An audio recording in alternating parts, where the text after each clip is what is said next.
옆에 있는 분들하고 이 말부터 드려야 하겠습니다. 이동까지 해 가시면서 모든 분들과 인사하도록 하겠습니다. 이렇게 인사하시죠. 새해 복 많이 누리십시오라고 서로 인사하도록 하겠습니다. 새해 복 많이 누리십시오. 새해 복 많이 누리십시오. 이동하시면서 한 분 한 분 다 인사하도록 하겠습니다. 새해 복 많이 누리세요. 네, 새해 복 많이 누리세요. 네. 네. 오늘 정성모 집사님의 그 고백, 오늘 말씀 가운데 변화될 줄 믿습니다. 오늘 말씀 제목이 심상치가 않습니다. 전 이번 주 너무 힘들었어요. 왜 힘들었을까요? 아내가 없어서요? 아니에요. 그건 좋은 일이에요. 애들이 없어서요? 더 좋은 일이에요. 그런 거 힘들잖아요. 오늘 말씀 때문에 너무 힘들었어요. 제 기억 명확하다면 오늘 이 본문 저희 교회를 세우고 처음으로 하는 본문이에요. 왜? 제가 의도해서 하지 않았던 설교 본문이었기 때문입니다. 저에겐 무거운 설교 본문이에요. 왜냐하면 오늘 본문을 설교하다 제 안에 어떠한 변화가 있어서 멀쩡한 자리를 박차고 나와 이 교회를 개척해야 되겠다라고 시작된 말씀이기 때문에 그렇습니다. 저한테 굉장히 그래서 여러 번 설교했지만 저에게 굉장히 무거운 말씀되며 또 이 무거움을 어떻게 바로 전해야지 옳을까 고민하던 이유로 이번 한 주간이 너무 고뇌되고 고된 한 주가 된 것 같습니다.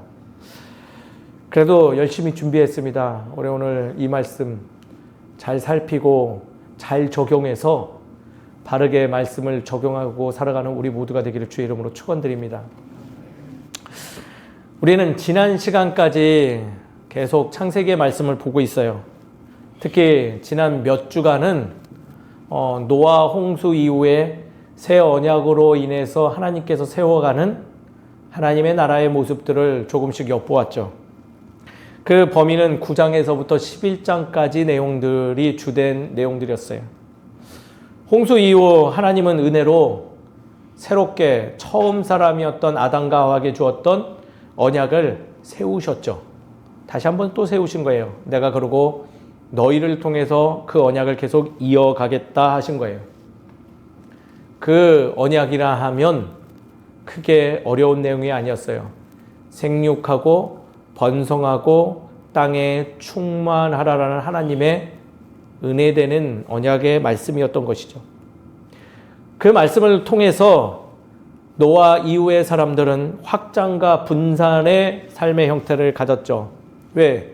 생육하고 번성하고 땅에 충만하기 위해서는 하나님의 뜻을 따라 내게 익숙하고 내게 안정스럽게 여기는 땅에만 머문 것이 아니라 새로운 땅으로 나아가는 걸 선택했기 때문에 그래요.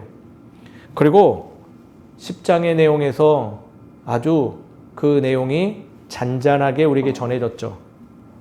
그들은 하나님의 뜻을 일상 속에서 조용하게 이루어가고 확장됨을 보여주는 말씀이었다라고 정의했어요. 그러나 그런 과정 속에 지난주 말씀으로 이어지죠. 11장에 들어오니 그 중에 어떤 이들이 다른 생각을 품기 시작했어요. 그 분산과 확장의 그 말씀에 순종된 삶이 때로는 현실의 삶 속에서 버겁게 느껴지기 시작했던 이들은 이렇게 고백하기 시작하죠. 야, 우리 이제 그만 흩어짐을 면하자. 우리 이곳에 탑을 쌓고 이것의 멈춤으로 이제 불편하고 어렵고 낯선 것으로부터 이제 우리는 멈추자.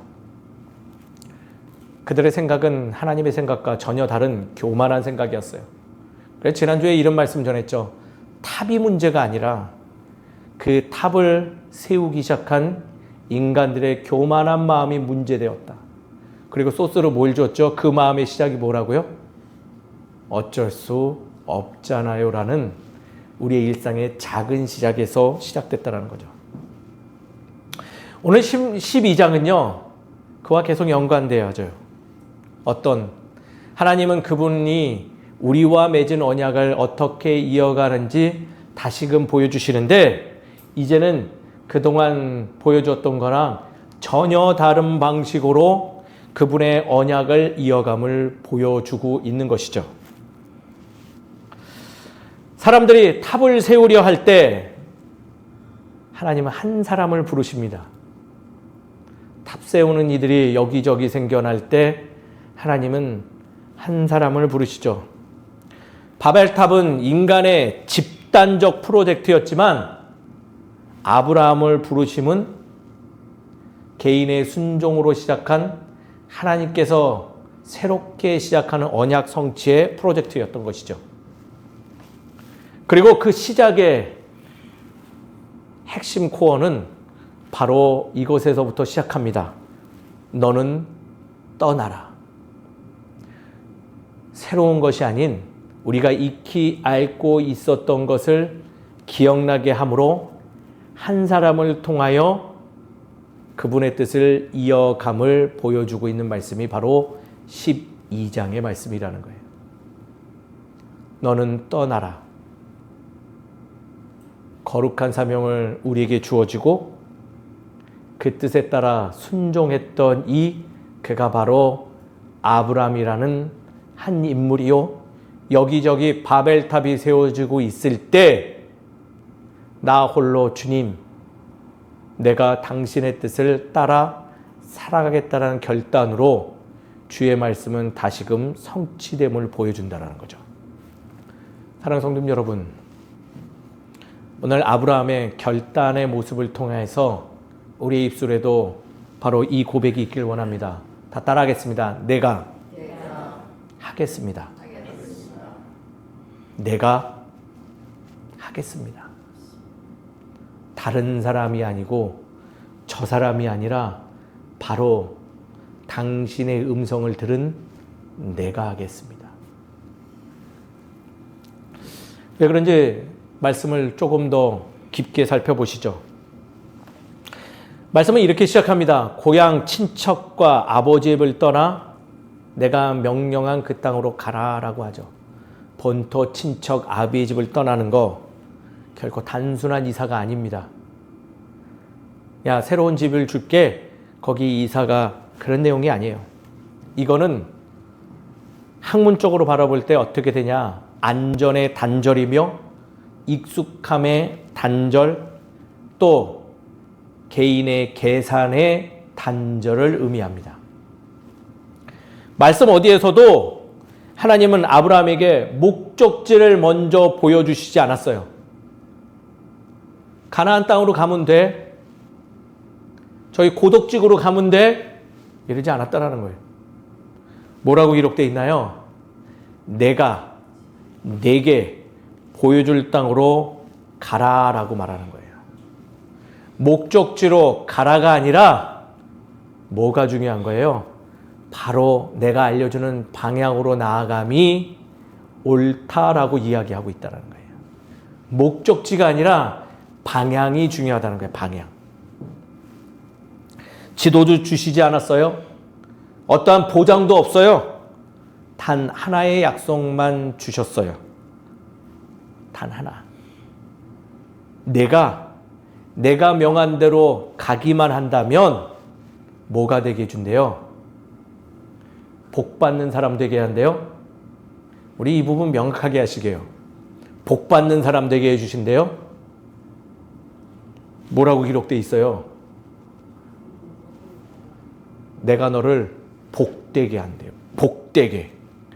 복의 근원이 되게 하겠대요. 어떤가요? 막 기쁜가요? 이걸 내가 받았다고 생각해 보세요.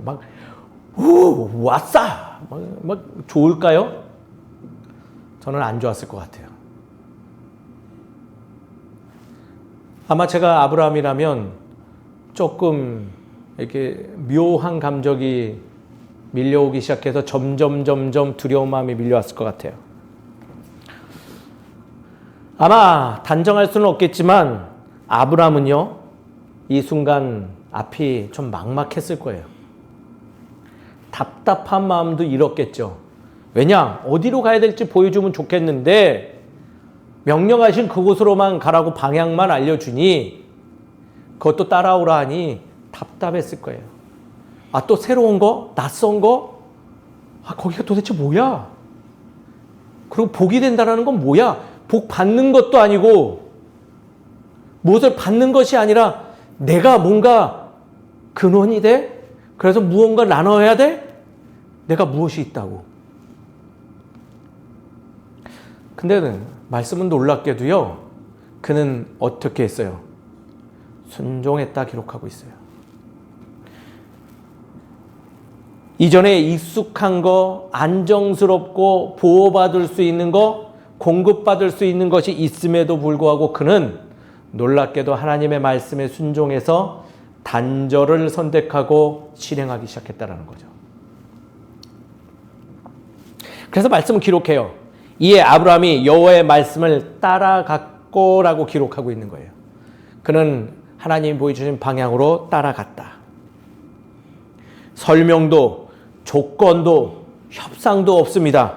그는 떠났어요. 어찌 보면 누군가는 아브라함의 모습을 보면서 비판할지도 모르겠죠. 비판했을 거예요. 야, 미친놈아. 너 뭐 어디 가는 줄 알고 갈 거야? 너 지금 정신 있어? 세상 물정 모르지 않아? 또 그가 가장이었으니 가장의 모습을 아는 일, 경험하고 있는 이들은 더 강한 강도로 그를 비판했을 거예요. 너 지금 아버지로서 지금 정신이 있는 거야? 남편으로서 지금 무책임한 거 아니야? 어떻게 가족을 놓고 가족을 어떻게 그런 사지로 몰아가는 선택을 해? 라고 비판했을지도 몰라요. 오늘 말씀을 보면서 고민되지 않으실까요? 어떠세요? 한 번쯤은 다 읽어보셨을 말씀이잖아요. 이런 얘기가 아브라함에게만 벌어진 일들인가요? 고민해 보셔야 되는 부분이에요.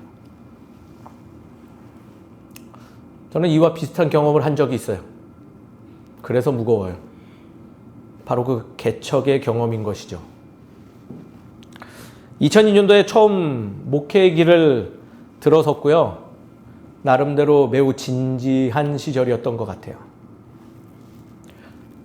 한마디로 목회의 길을 이제 천둥벌거숭이 청년 이승현이 아니라 진지하게 고민하는 한 명의 성인으로서 고민하던 시절이었죠.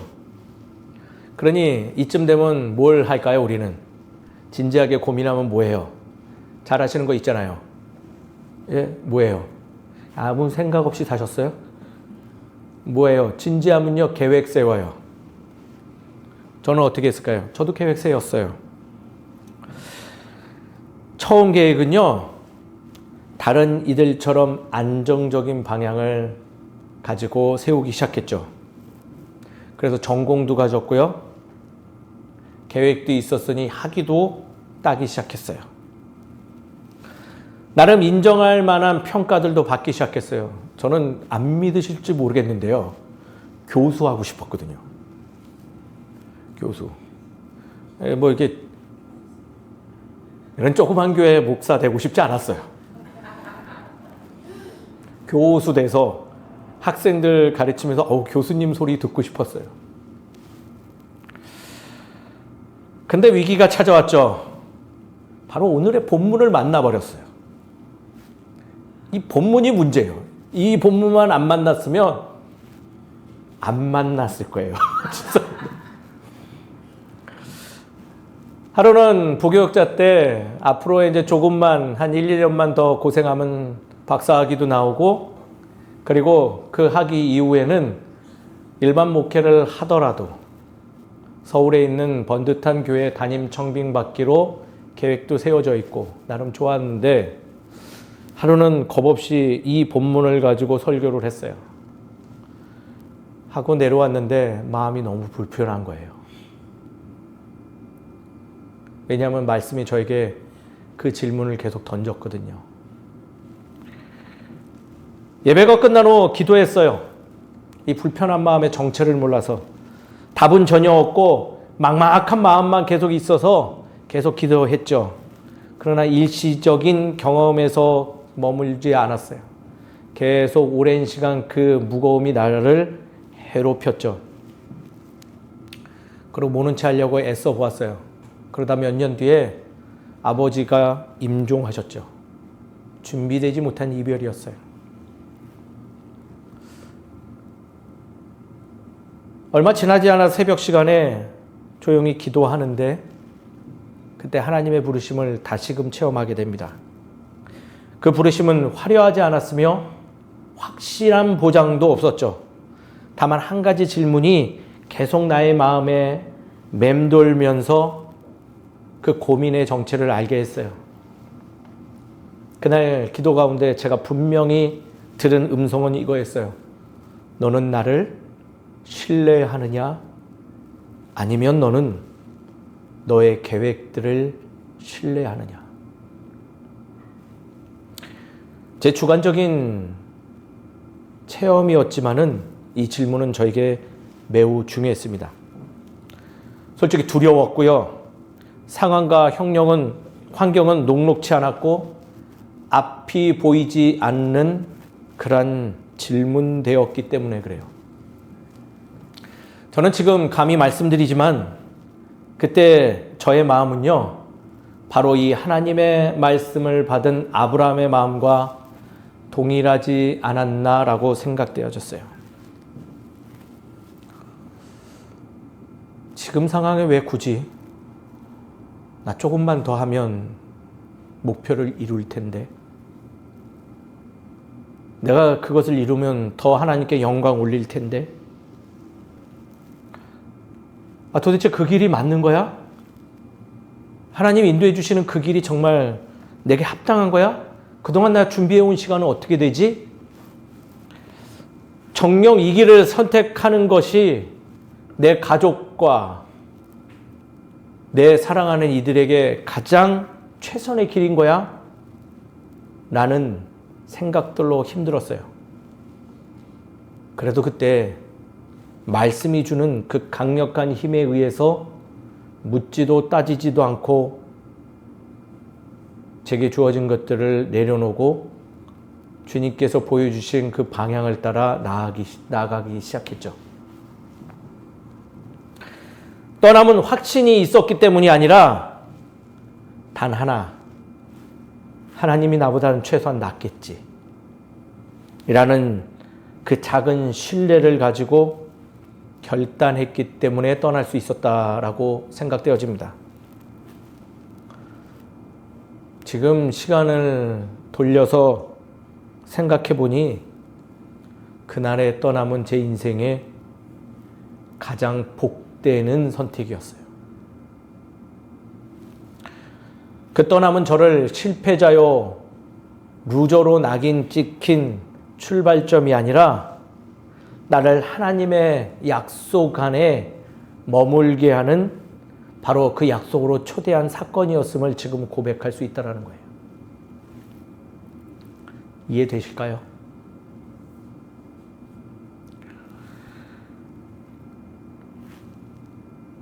저는 저와 함께 우리 모든 성도님들도 목적이 아닌 주께서 이끄시는 방향으로 나아가는 그 삶을 살아가기를 주의 이름으로 축원드립니다. 내가 가라 하와이가 아니라 내가 가겠습니다 주의 나라를 외치는 우리가 되기를 간절히 소망합니다. 그리고 놀랍게도 그 길은요, 나에게 아픔을 주는 것이 아니라 물론 녹록치 않는 길이지만은 분명히 그 방향 가운데서 하나님 아버지의 마음을 기억하게 하며 내가 올바로 가고 있음을 신뢰하게 된 복된 길이 되고, 그 길을 가는 이상 내가 복되어서 새로운 생명을 만나고 누군가의 삶에 하나님 나라의 그 사랑을 기여할 수 있는 중심점됨을 기억하면 되기를 우리 주의 이름으로 축원드리는 바입니다. 근데 우리는 왜 이런 복된 길임에도 불구하고 떠나지 못할까요? 단순합니다. 첫 번째는요, 우리는 늘 보장을 원하기 때문에 그래요. 보장을. 그렇잖아요. 근데 우리 말씀을 통해서 명확하게 하시게요. 신앙생활은 보장을 원하는 삶이 아니에요. 아브라함은요, 단지 보여줄 땅으로 갔어요. 근데 우리의 신앙의 삶을 살펴보면요, 우리는 보여준 땅을 가려고 그래요. 한 글자인데 다르잖아요. 또 두 번째, 이것 때문에 못 가죠. 잃은 것을 먼저 계산하는 능력이 아주 탁월하세요. 계산 능력이 거의 탑 수준이에요, 탑. 고향 친척 아비의 집을 읽는 것은요, 분명한 손해인 거를 잘 알죠. 근데 그렇게 계산을 잘 하시는 분이 이것을 깨닫지를 못해요. 떠나지 않으면 잃지 않을 것 같지만요, 가장 중요한 하나님의 약속을 잃어버리는 결과를 초래한다는 거예요. 어디 떠나라는 거 아니에요. 주의 말씀을 기억하느냐 못하느냐가 중요하다는 거예요. 근데 계산하느라 그 중요한 거를 뭐한다? 잃어버려요. 마지막, 참 단순하지만요, 복을 받기만 원할 뿐이지 복이 되기는 부담스러워하기 때문에 우리가 변화가 없는 거예요. 받는 것은 너무 좋아해요. 싫은 분 있으면 손 한번 들어보세요. 문제는 그것만 추구하니까 모양이 참 보기 흉하게 되는 거예요. 하나님의 목적을 중심에 두는 삶을 추구하며 내게 주어진 것을 나누는 삶이 더 복된 삶임에도 불구하고 우리는 나만 받고 싶어서, 나만 충족하고 싶어서 복되기를 거부한다는 거예요. 말씀을 준비하면서 밀려온 생각 아주 단순했어요. 이 명령을 아브람 또는 나 이승현한테만 했을까라는 거죠. 그럴까요?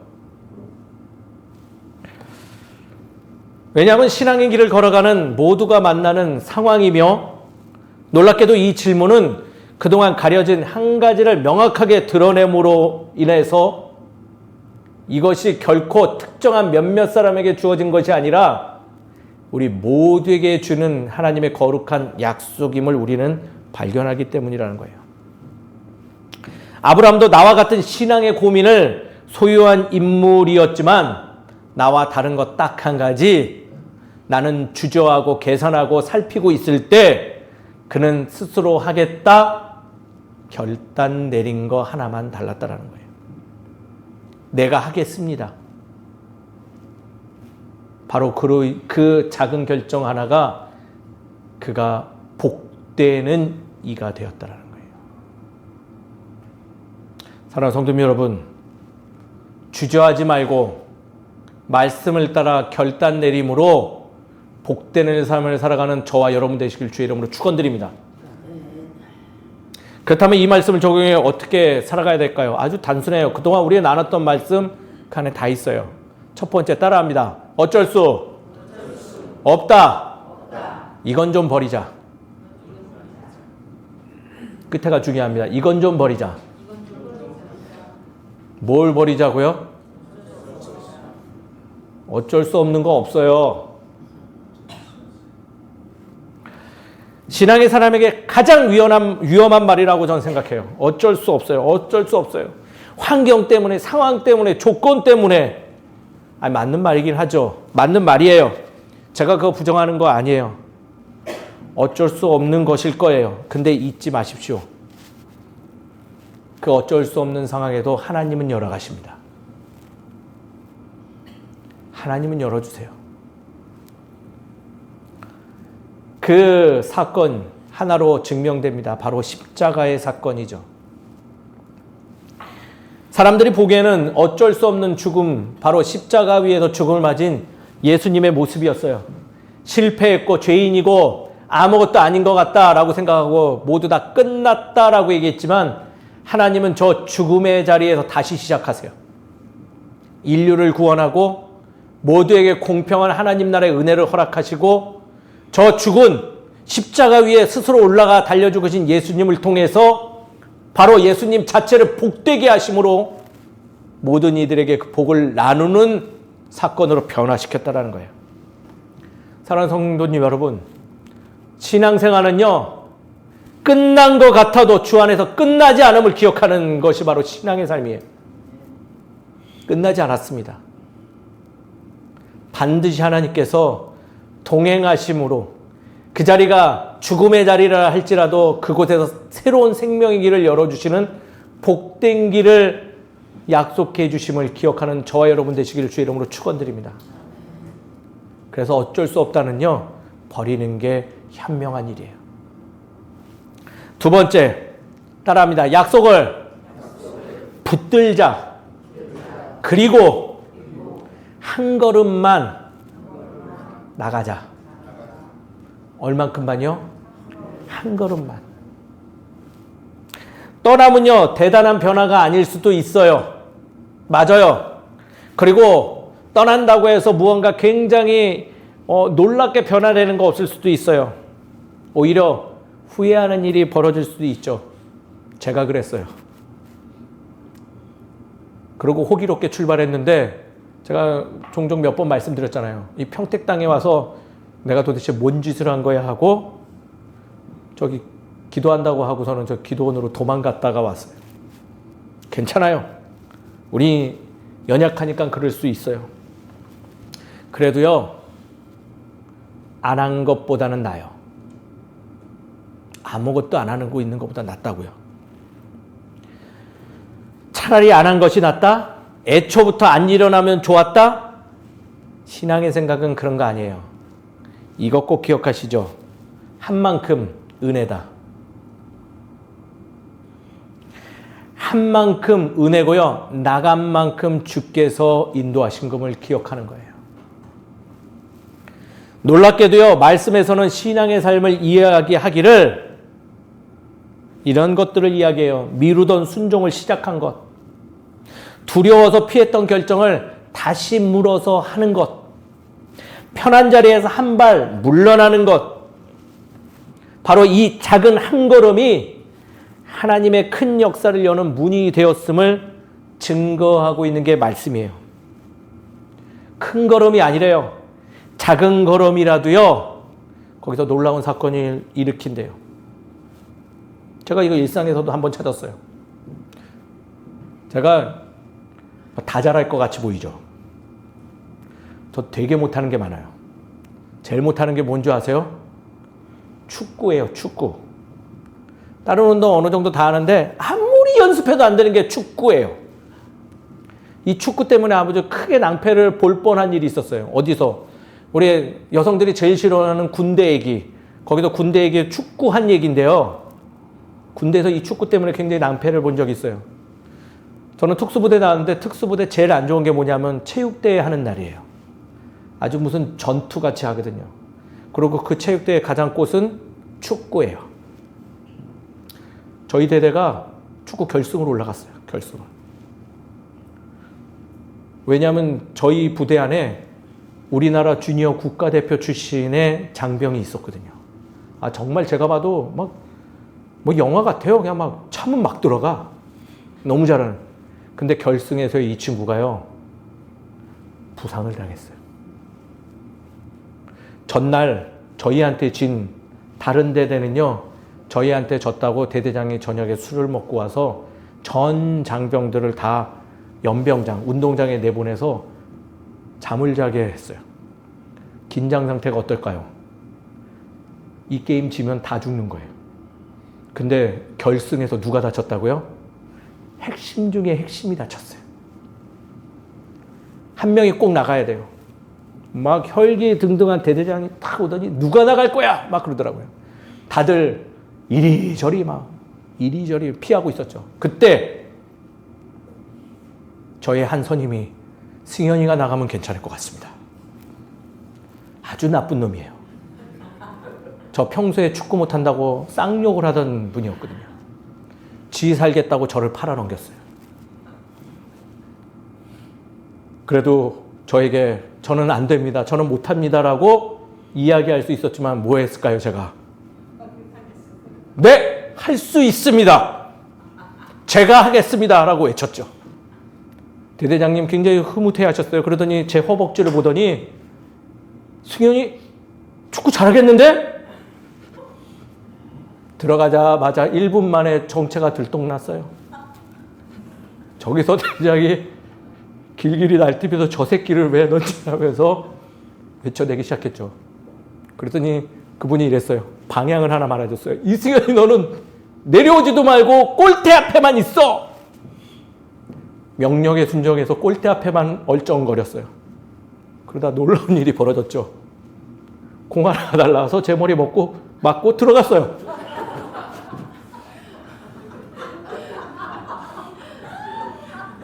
그날 결승골이 된 거예요. 결승골. 웃기세요? 전 죽다가 살아난 날이에요. 그날. 사랑하는 성도님 여러분, 뭐라도 하면 일어날 줄 믿습니다. 나는 안 돼요. 나는 못해요. 나는 아니에요. 아니에요. 때로는 안 돼도 갈 필요 있고 설 필요 있는 거예요. 그게 신앙이에요. 간혹가다 주님 나는 못해요라고 생각하면 저의 그날을 꼭 기억하시는 저와 여러분 되시길 주의 이름으로 축원드립니다. 반드시 뭔 일이 벌어집니다. 움직여야지 되는 거지 아무것도 안 하면 아무것도 안 일어나요. 신앙은 바로 그러합니다. 하나님이 나와 함께 하심을 믿고 나아가는 저와 여러분 되시길 주의 이름으로 축원드립니다. 마지막 중요한 한 가지 적용만 더 보시죠. 따라하겠습니다. 복이 되자. 복이 돼야 돼요. 복이. 한번 스스로에게 질문을 해보시죠. 나는 은혜를 소비하는 사람에 만족할 것인가? 아니면 그것을 은혜를 누리고 흘려보내는 삶을 살아갈 것인가?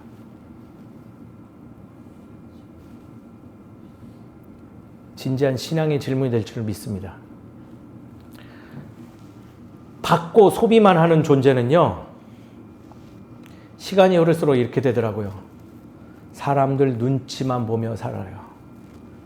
저 사람이 줄까 안 줄까만 매달리면서 살아요. 그거는 복받는 존재의 삶의 결론이에요. 복되십시오. 흘려보내십시오. 흘려보내는 신앙인은요, 시간이 흐를수록 넉넉하지 못할지언정 빛이 나는 삶으로 변화됩니다. 모두 다가 환영하는 존재가 돼요. 저는 비록 작은 교회 동네 흔한 목사지만요, 이 삶을 실천해 가니 제가 복된 존재임을 발견할 때가 참 많아요. 제 증거는 바로 여러분들이세요. 여러분들이 있어서 내가 참 복된 존재임을 깨닫게 됩니다. 흩어져서 우리 모두 그러한 존재가 되길 주의 이름으로 축원드립니다. 일상의 자리에서 하나님은 우리가 그렇게 살아갈 수 있도록 만들어 주셨어요. 복되십시오. 사람들이 빛으로 바라볼 수 있는 삶을 살아가십시오. 하나님이 우리에게 본래부터 허락한 우리의 삶입니다. 생육하고 번성하고 땅에 충만하라. 바꿔 말하면 복이 되는 인생으로 살아가라. 우린 이걸 기억하기 때문에 성숙한 신앙인으로 살고자 몸부림치는 것입니다. 말씀을 정리하죠. 바벨탑 사건 이후에도요, 세상은 여전히 혼란스러웠고요. 탑들은 사실은 더 많이 세워지기 시작했어요. 아마도 안정스러운 삶이 그 어느 때보다 더 필요한 때일지도 모를 것입니다. 그러나 하나님은 포기하지 않으셨어요. 한 사람을 부르셨고 그는 작지만은 하겠다고 순종합니다. 즉 하나님은 완벽한 사람 찾는 거 아니에요. 내가 하겠습니다라고 고백하는 일을 부르십니다.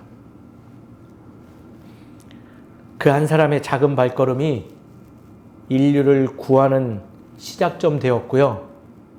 그 떠난 한 사람은요, 믿음의 조상 아브라함이 되고 복된 존재가 되었어요. 오늘 하나님은 동일한 말씀을 우리에게 묻습니다.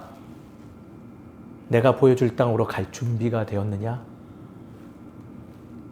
이 질문에 우리 다 함께 주님, 내가 가겠습니다라고 고백하는 저와 여러분 되시길 주의 이름으로 축원드립니다.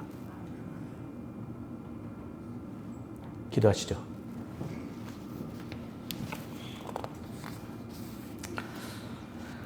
사랑의 하나님 아버지, 오늘 아브라함을 부르신 말씀 앞에 우리를 세워주셔서 감사합니다.